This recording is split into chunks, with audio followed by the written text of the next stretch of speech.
I sat behind my mahogany desk, watching through the floor-to-ceiling windows of my penthouse office as my brother paced in the reception area. He looked different now, his designer suit wrinkled, his usually perfect hair disheveled. The mighty Marcus Bennett, reduced to begging for help from his failure of a sister.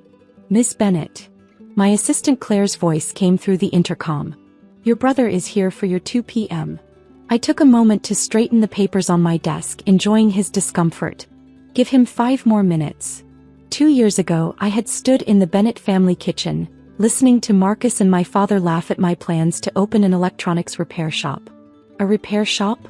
Marcus had sneered, adjusting his Rolex. While we're running a multi-million-dollar tech manufacturing company. Oh, that's precious, Olivia. My father hadn't even looked up from his newspaper. At least she's finally doing something, even if it's beneath our standards. I hadn't told them about the real business I was building, Novatech Solutions, a company that was revolutionizing the electronics repair and recycling industry through innovative software and automation. The little shop was just a front, a testing ground for my technology. But they wouldn't have understood. In their world, success only looked one way, like Bennett Electronics, the family company they'd inherited and were slowly running into the ground through mismanagement and outdated practices. You could have had an executive position at Bennett Electronics, my father had reminded me for the 100th time. Instead, you're going to waste your MIT degree fixing phones? I'd looked around at their pristine kitchen, bought with old money and maintained by slowly diminishing profits. Maybe I want to build something of my own. Marcus had nearly choked on his imported coffee. Build something? Little sister, you can barely build a PowerPoint presentation. If only they knew that I'd already secured patents for 3 groundbreaking repair automation systems. That venture capitalists were fighting to invest in my company. That while they were coasting on Bennett Electronics' reputation, I was quietly revolutionizing the industry. Have fun with your little shop, Marcus had called after me as I left. When it fails, there's always a secretary position open at Bennett Electronics. Now 2 years later, Marcus was the one facing failure. Bennett Electronics was hemorrhaging money, their stock price plummeting as competitors adopted newer, more efficient technologies, my technologies, though they didn't know that yet. I'd watched their decline through shell companies and dummy corporations, buying up their debt, acquiring their suppliers, and waiting for the perfect moment to reveal myself as the power behind their downfall. "Miss Bennett." Claire's voice interrupted my thoughts. "It's been 5 minutes." I straightened my Armani blazer worth more than Marcus's first car, and pressed the intercom. "Send him in." Marcus burst through the door, his facade of corporate confidence cracking. "Olivia, thank God. I know we've had our differences, but I need dash." He stopped short, taking in my office for the first time. This isn't your repair shop." I gestured to the chair across from my desk. "No, it's not. Please sit." He sank into the leather chair, looking lost. "I don't understand. Your shop. Everyone said you were just running a small repair business." "I do own a repair shop," I said calmly. "I also own Novatech Solutions. Perhaps you've heard of us? We're the company that's been buying up all of Bennett Electronics' debt." The color drained from his face. "Novatech? But they're worth billions. They're the ones who developed the automated repair systems that are putting us out of business." I opened my laptop, turning it to face him. On the screen was Bennett Electronics' financial report, the real one, not the optimistic version they showed shareholders. "Your company is 3 months from bankruptcy, Marcus. Your technology is obsolete, your management structure is chaos, and your major investors are jumping ship." "How do you know all this?" "Because I've been watching you fail for 2 years." I pulled up another document, a list of shell companies and subsidiaries that led back to Novatech. "While you were laughing at my little shop, I was building an empire. One that's about to buy what's left of yours." Marcus leaned forward, his eyes wild. "That's why I'm here. We need an investor, a partner. Someone to help us modernize Dash." "You need a savior," I corrected him. "And you came to your little sister, thinking she still ran a repair shop, hoping she might have some industry contacts who could help." He slumped in his chair. "Dad doesn't know I'm here. He still thinks we can save it ourselves. His pride. His pride is what got you into this mess. His pride and your arrogance." I stood up, walking to the window. 40 stories below, I could just make out the sign of my original repair shop. The one they'd mocked so publicly. Do you know why that shop succeeded, Marcus? Because I wasn't afraid to start small, to learn the business from the ground up. While you were playing golf with Dad's business associates, I was developing technologies that would change the industry. Olivia, please. His voice cracked. The company, it's all we have. Dad will never recover if we lose it. I turned back to face him, remembering every dismissive comment, every condescending smile, every time they'd made me feel small for daring to dream differently. Actually, I said, pulling up one final document on my laptop, it's not all you have. You have one last chance to save something from this mess. Would you like to see how? Marcus stared at the document on my screen, his hands shaking slightly as he read through the terms. This is a takeover agreement. Merger technically, I corrected him.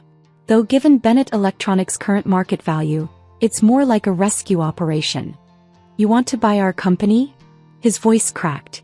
Our family's legacy? I leaned back in my chair studying him. Your family's legacy is already gone, Marcus. You and Dad saw to that when you refused to innovate, to adapt.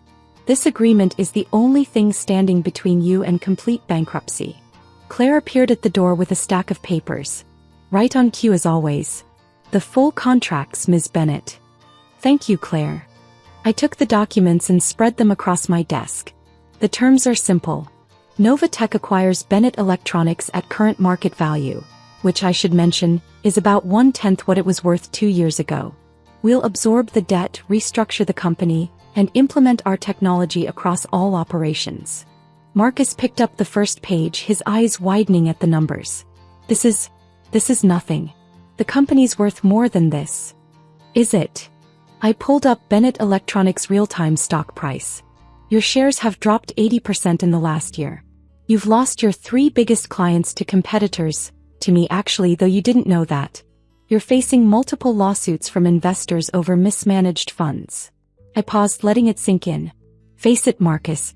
I'm offering you a lifeline. He slumped in his chair. What about Dad? What about our positions in the company?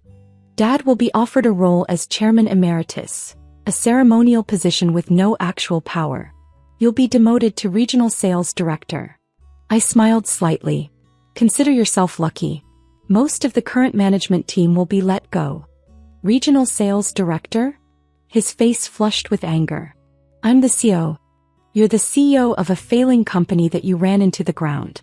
The only reason you're being offered any position at all is because, despite everything, you're still my brother. The fight seemed to drain out of him. And if we refuse? I shrugged, closing my laptop. Then I call in Bennett Electronics' debt, all of it. The company goes bankrupt, the shareholders sue, and the Bennett name becomes synonymous with corporate failure. Your choice. I need to talk to Dad, he said weakly. Of course. I pressed the intercom. Claire, please show Mr. Bennett out. And send in the board members from Novatech. We have other matters to discuss. As Marcus stood to leave, looking shell-shocked, I added, Oh, and brother? Tell Dad I've renovated my little shop into quite a nice corporate museum. He might want to visit sometime, see how the industry evolved while he wasn't paying attention. After he left, I watched through my office windows as a group of sleek executives filed into the building, Novatech's board members, arriving for our strategic planning meeting. How different from the day 2 years ago when I'd first opened my repair shop. I remembered standing in that small storefront, listening to my family's mockery, knowing that someday they'd understand just how wrong they were. But this wasn't about revenge. It was about innovation, about seeing the future when others were stuck in the past. The next morning, my father stormed into my office, past Claire's protests, past security. His face was red with a mixture of rage and disbelief. You, he roared. You're behind Novatech? I didn't even look up from my computer. I see Marcus showed you the merger agreement. Merger? This is theft. You're trying to steal our company. Now I did look up. Our company? You mean the company you inherited from grandfather and ran into the ground? The one you never thought I was good enough to run? We gave you every opportunity, Dash. No, I cut him off. You gave me one option, to fall in line, to do things your way. When I chose a different path, you laughed. Called it beneath our family's dignity. He slammed his hands on my desk. Because fixing phones in a tiny shop is beneath us. I stood slowly, my voice deadly calm. That tiny shop generated the seed money for Novatech. While you were clinging to outdated technology and old business models, I was revolutionizing the industry.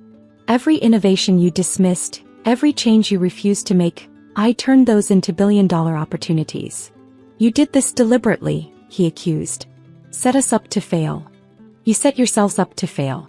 I just built something better. I pressed a button on my desk and the wall screens came to life, showing Novatech's global operations. This is what success looks like in the modern world, Dad. Not golf club memberships and inherited titles, but innovation, adaptation, growth.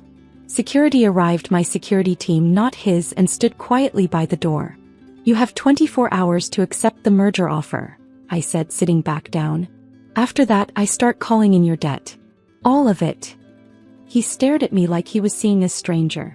In a way, he was. The dutiful daughter he thought he knew had never existed.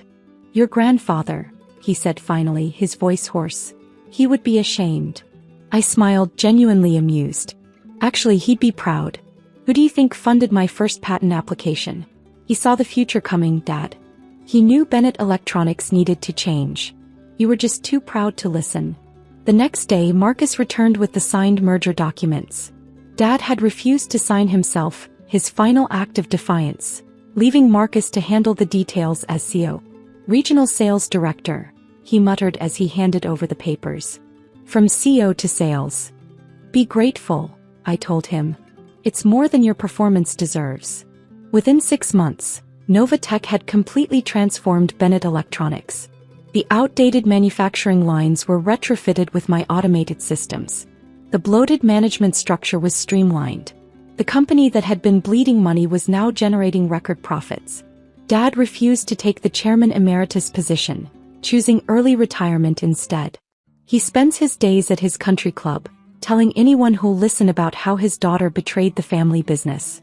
Few people sympathize, they're too busy praising Novatech's innovative leadership. Marcus surprisingly thrived in his new role. Freed from the pressure of running a company he was never qualified to lead, he turned out to be a decent salesman. He still can't quite look me in the eye during board meetings, but his numbers are good. Last week I finally took down the sign at my original repair shop. The building's being converted into the Novatech Innovation Museum, showcasing the evolution of electronics repair and recycling technology. The centerpiece is my first workbench, where I developed the ideas that would revolutionize the industry. Claire put a framed photo on my desk recently, a newspaper clipping from 2 years ago, showing me standing in front of my little shop on opening day. Next to it was Forbes magazine's latest cover, featuring me as one of their 40 under 40 business leaders. You might want to send copies to your family, she suggested with a smile. I shook my head. They've got front row seats to the show already. Success, I've learned, isn't about proving others wrong. It's about proving yourself right. Sometimes that means starting small, being underestimated, letting others laugh while you build something revolutionary. And sometimes it means watching from your penthouse office as those same people realize just how wrong they were to laugh. The best revenge? It's not taking over your family's company or making them work for you. It's building something so magnificent that they're forced to admit you saw the future while they were stuck in the past. Marcus still has his Rolex. I have an empire. Guess who's laughing now?